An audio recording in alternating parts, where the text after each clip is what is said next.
Most of the top men's cricket countries have sent in their 15-man squad for the T20 World Cup that is set to take place in June in the USA and the West Indies. Now, I say most countries because one team is in a bit of a soup.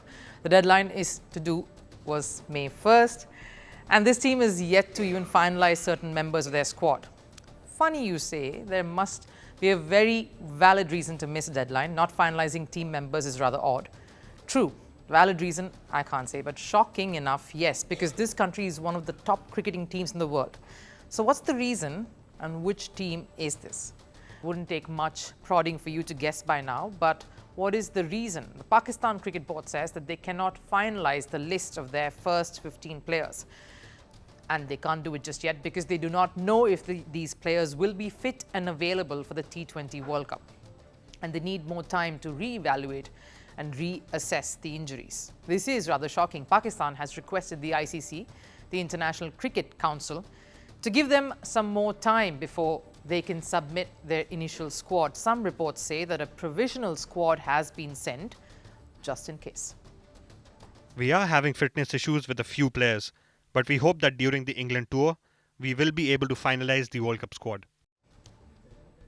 The World Cup is in just a month now. A World Cup is what countries prepare for years. It's a proper plan because World Cups normally signal the shift in a generation. It's the big sort of event that happens in every sport. And this World Cup is particularly important for Pakistan because of the shambolic World Cup in 2023, the ODI World Cup that took place in India. That resulted in a massive overhaul in the entire cricket system. PCB went ahead and chopped and changed just about every department head, from the captain to the coaching staff to the selectors, and of course there is a new PCB chief in place now too. This T20 World Cup was supposed to be the one where Pakistan cricket would start afresh with renewed vigour, but that hasn't happened yet. What has happened though is a series of U-turns. They reverted to Babar Azam as skipper now. That just happened some weeks back. They made a U-turn on Mohammad Hafiz's appointment as the director of cricket. He was sacked. And even a U-turn on player contracts. That Haris Rauf debacle is well documented. So who are these players whose injury concerns are making the PCB delay their plans for a World Cup? First up, it's a key player leading the list, Mohammad Rizwan, a wicket-keeper batter who was instrumental in Pakistan's campaign at the World Cup. He's very critical to their World Cup campaign. Azam Khan, a 25-year-old power hitter. For the flex lower down the order, you need the pinch hitters in this format.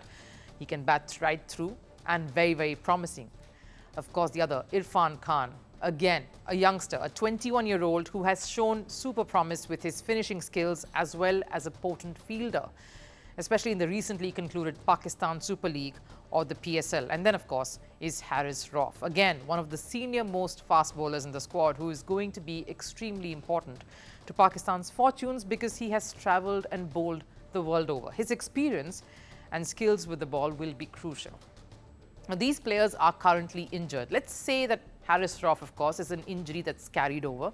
He did get injured during the PSL, dislocated his shoulder. This after his stint with the Big Bash League, the T20 tournament in Australia. Haris Rauf is reportedly back to bowling. He is recuperating. But the rest, they are all undergoing rehabilitation. But that's the issue. The rest of the players, barring Haris Rauf, were all fit and functional post the Pakistan Super League, right up till the army camp that was held in Kakul. That happened in April. PCB's problematic brainchild of getting all the players to do some intense training as part of the build-up to the preparations for the World Cup. The New Zealand series that came right after the army camp saw quite a few casualties, including Rizwan, who had to leave in the middle of a match. The PCB has announced a squad though. It's not the World Cup squad, yes, but it is a squad for the series against Ireland and England. And this is how that squad looks. The most heartening news, of course, is that Babar Azam is back as skipper. And this is that phase when he will look to regain his mojo, as they say, with the team. Something reports say that the PCB is a little wary of, because there has been much that has happened since he left and then now again has taken over. Post the disastrous ODI World Cup is when all of these changes happen. So what more do we see in that squad? Many players return to this setup. The beleaguered Haris Rauf, of course, is back. I guess PCB realized that they really cannot hold on to their differences with key players for long. A World Cup has to be won, or at least attempted to be won. The injured players I mentioned earlier are all part of this 18-man squad. The idea is to see how well they can cope if given a chance in the playing 11. Either ways, the next few weeks seems very tense. And tense for Pakistan. The board especially is sure to keep a close watch on the series unfolding, and particularly the health of their players, so that their campaign for the T20 World Cup gets back on track.